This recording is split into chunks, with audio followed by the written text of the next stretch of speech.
قال الخبيث الكذاب النجس. تأتي بقى واحدة لها قصة غريبة عزيزي، اسمها الفتاة الفزارية، فتاة من فزارة. قصتها ان اخذها محمد من الصحابي سلمى. سلمى ده اسمه مذكر مش بنت، زي جمعة مثلا.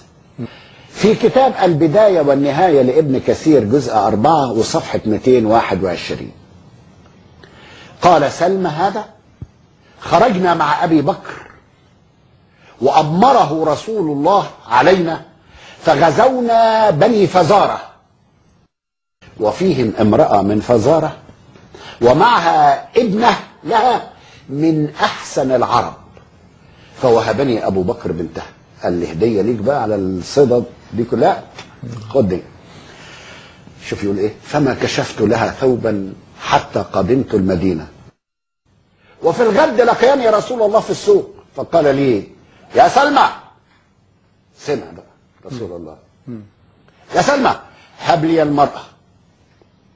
فقلت: والله يا رسول الله لقد أعجبتني وما كشفت لها ثوبا. الرجل من أدبه ما عرهاش، يعني لم يقترب إليها. فسكت رسول الله وتركني، حتى إذا كان من الغد لقياني رسول الله في السوق. مش عارف رسول الله بيروح السوق يعمل ايه، انا مش فاهم. المهم فقال: يا سلمى هب لي المرأة لله أبوك.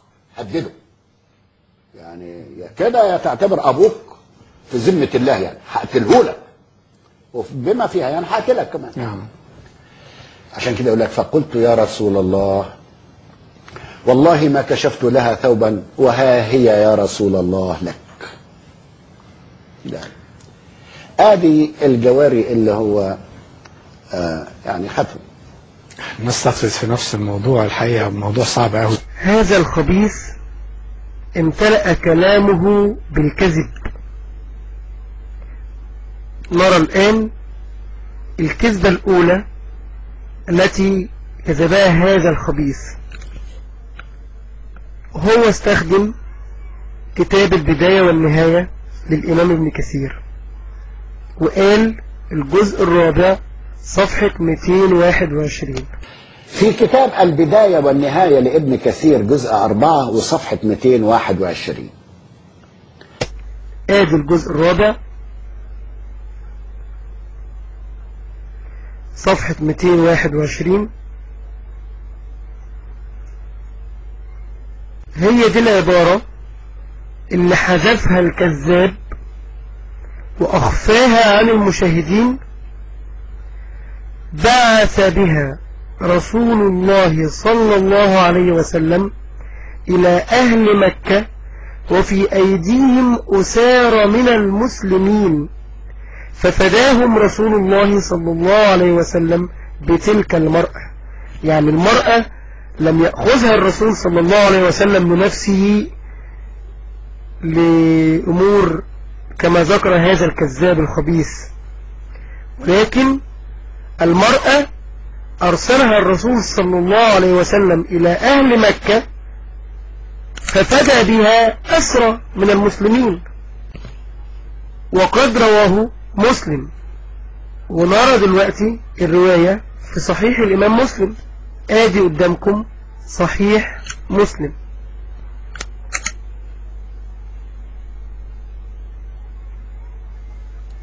آدي الرواية: فبعث بها رسول الله صلى الله عليه وسلم إلى أهل مكة ففدى بها ناسا من المسلمين كانوا أسروا بمكة. حتى الباب في صحيح مسلم، انظروا اسم الباب: فداء المسلمين بالأسارة.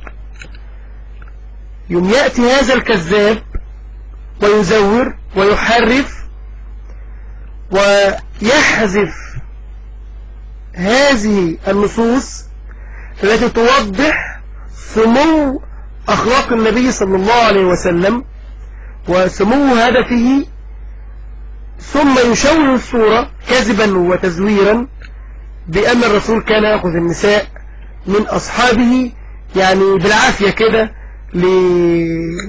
لشهواته. وهذا التشويه المتعمد يوضح لنا مدى الحقد الذي امتلأ به قلب هذا الكذاب وأمثاله من الحاقدين على أشرف الخلق رسول الله صلى الله عليه وسلم. مش كده وبس، ده أيضا هذا الكذاب يعني لم يكتفي بهذا التزوير القبيح البشع، بل أيضا حرف معنى لله أبوك. نشوف دلوقتي فسرها ازاي.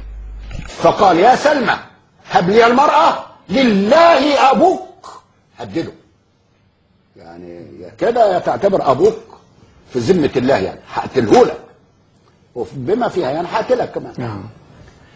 الآن هنشوف مع بعض هذا الكذب البشع. هنفتح لسان العرب، هو من أكبر وأشهر معاجم اللغة العربية.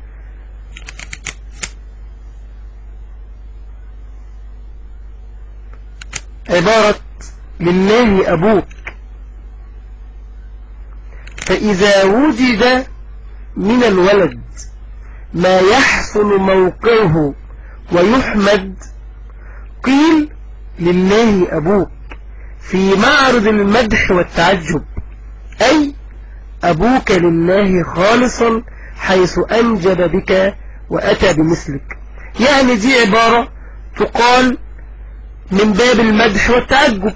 أنا عايز أمدح إنسان ومعجب بيه، فبقول له لله أبوك، يعني أبوك خالصا لله تعالى لأنه أتى بمثلك. ومش في لسان العرب بس، هذه العبارة مشهورة في كلام العرب بأنها تذكر للمدح. ونشوف صحيح مسلم بشرح الإمام النووي.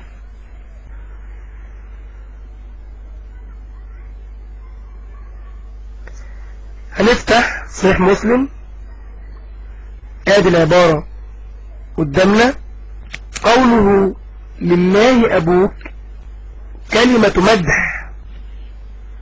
يوم يأتي هذا الكذاب الخبيث يضحك على المشاهدين كاذبا وتزويرا ويقول زي ما نسمعه تاني دلوقتي. فقال يا سلمى هب لي المرأة لله أبوك، هدده يعني كده تعتبر أبوك في ذمة الله، يعني هقتله لك وبما فيها يعني هقتلك كمان.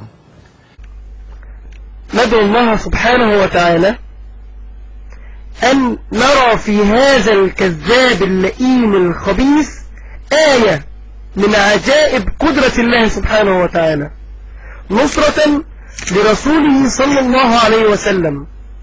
وهذا الجاهل يقول سلمى، وبنقول له يا جاهل، ما اسموش سلمى، اسمه سلامة. هنشوف دلوقتي ازاي بينطق الاسم غلط، وده دليل يصرخ بجهله. الصحابي سلمى، سلمى ده اسمه مذكر مش بنت، زي جمعة مثلا. الاسم قدامنا سلامة، اللام مفتوحة على فتحة، لكن الجاهل ده هيعرف منين يفرق بين الفتحة والكسرة والضمة؟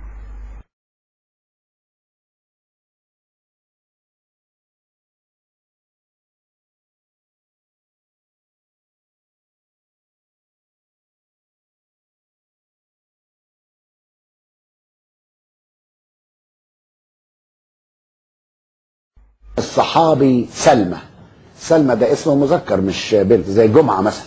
انا في عرض المجمع اللغوي.